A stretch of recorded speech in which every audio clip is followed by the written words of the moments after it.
ഒരു order block ഫെയിലായാൽ എന്ത് സംഭവിക്കും? അതൊരു ബ്രേക്കർ ബ്ലോക്കായി മാറും. ആദ്യം ഓർഡർ ബ്ലോക്ക് ഓർക്കാം.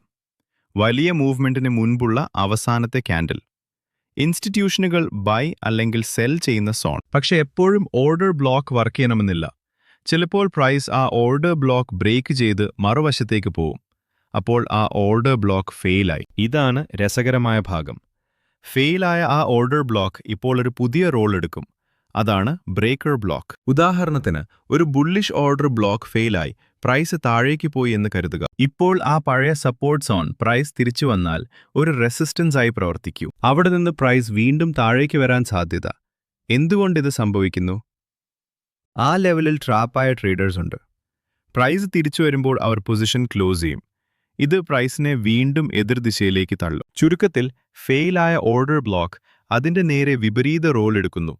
സപ്പോർട്ട് റെസിസ്റ്റൻസ് ആകും, റെസിസ്റ്റൻസ് സപ്പോർട്ട് ആകും. പക്ഷേ ഓർക്കുക, ബ്രേക്കർ ബ്ലോക്ക് കൺഫേം ചെയ്യാൻ മാർക്കറ്റ് സ്ട്രക്ചർ കൂടി നോക്കണം. ട്രേഡിംഗ് പ്രാക്ടിക്കലായി പഠിക്കാൻ ആഗ്രഹമുണ്ടെങ്കിൽ ബയോയിലെ വാട്സാപ്പ് ലിങ്കിൽ മെസ്സേജ് ചെയ്യൂ.